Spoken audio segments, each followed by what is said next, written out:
I just came into Ulta. It's super late. They're about to close in like 15 minutes and I have like a gift card.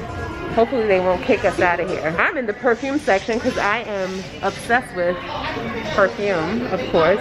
So what do I want to get today to add to the collection? I don't know. But I'm gonna take a look at this perfume and then I'll show you guys what I get a little bit later. Look at them.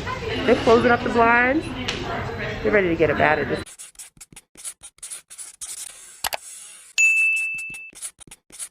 What's up, guys? I'm finally making another video. Can you believe it? I'm recording on my new camera. I'm so happy. Hopefully this is coming out pretty good. Anyway, I have a whole bunch of boxes to unbox. I am traveling with my dog this time, so I'm gonna show you guys how all that works in the next video. But in this video, I'm gonna let you see an interview that I did with a friend of mine. She was a flight attendant.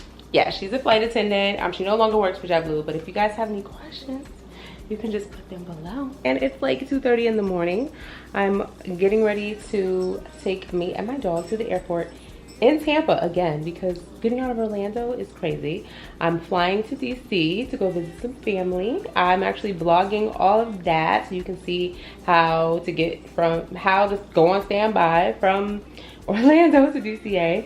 And I'm gonna tell you all about what I'm having to go through flying through Boston instead of a direct flight, because there is a direct flight out of Orlando, believe it or not. But it's like 6 people, and it's like 6 seats available. It's like 4 people on standby and whatever. But anyway, you just have to make sure there's like enough room before you do all that. And whatever, I'm gonna fly out of Tampa. I don't care. It is what it is. I'm about to drive. I don't want to be late. It's like an hour-and-a-half drive. So my stuff is already packed. All I have to do is take this little dog carrier out, and I'm gonna show you guys the dog carrier. Just watch the interview that I did, and if you have any questions, drop a line below.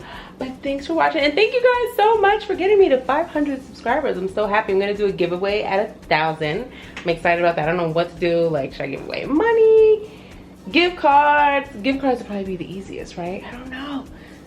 But yeah, I'm so excited about that. But anyway, I gotta go watch the interview.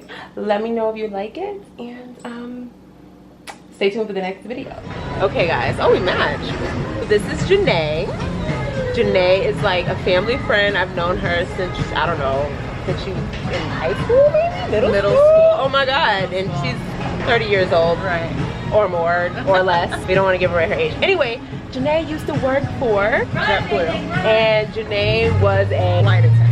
So I know you guys have been asking about being a flight attendant and all that good stuff. We're at dinner. I'm just gonna ask her a few questions, and if these don't answer your questions, you have others, of course I could call her and ask her, but just drop the lines below. So how did you get the job at Jetblue? Like, what even made you want to work for Jetblue as a flight attendant? Honestly, Brianna and I just said for a long time that we one day would grow up and be flight attendants and travel the world, and I randomly just applied. So she randomly applied. How long did it take you to get hired? I applied. I went through the process. It might take me like 2 months to go through the actual hiring process. And then within those 2 months, they responded, said I got it. It was supposed to be finding out my date for training within a month, and it got pushed back. I didn't go to training for 6 months after they offered me the job. And so when you first applied, how long did it take for you to get a response back? If you can remember that, because this was a while ago that she was working. Yeah, it was within a month that I got a response back, that I knew that I was gonna be getting, when I was gonna do my interview. All of that stuff happened within a month. Okay, and then how did the interview go? Was it like a group interview? Was it face-to-face? Was it online? How was Big group. So we went to, I want to say a hotel somewhere in Orlando, and they had a bunch of us there. There was like different parts of the interview. So there was one part where you were sitting like actual interview with 2 people that work for the company. You had to like read a PA announcement for one. You had to take off your shoes and reach a certain height. What's a PA announcement? So when the flight attendants do the announcements at the beginning, the safety announcements. During the interview? Yeah, we have to show that. Sorry guys, we're outside, so I'm sorry if this is not loud enough, but anyway. Yeah, so you have to show that you can read the announcement. Wow, okay, okay. So you had to do the PA announcement. PA announcement, you had to take your shoes off and show that you can reach, I want to say it's 6 foot, over 6 foot without any shoes on, because you have to be able to reach the overhead bins. We did a face-to-face. Okay. I think that might have been it, but it was like different stations that you went through, all of the different things, and then they just let you know that, you know, they'll be in contact and let you know when you're gonna go to training. Okay. Yeah. Do you think that looks play a factor? Do you think that weight plays a factor? Weight, definitely, because you have to be able to fit in the jump seat.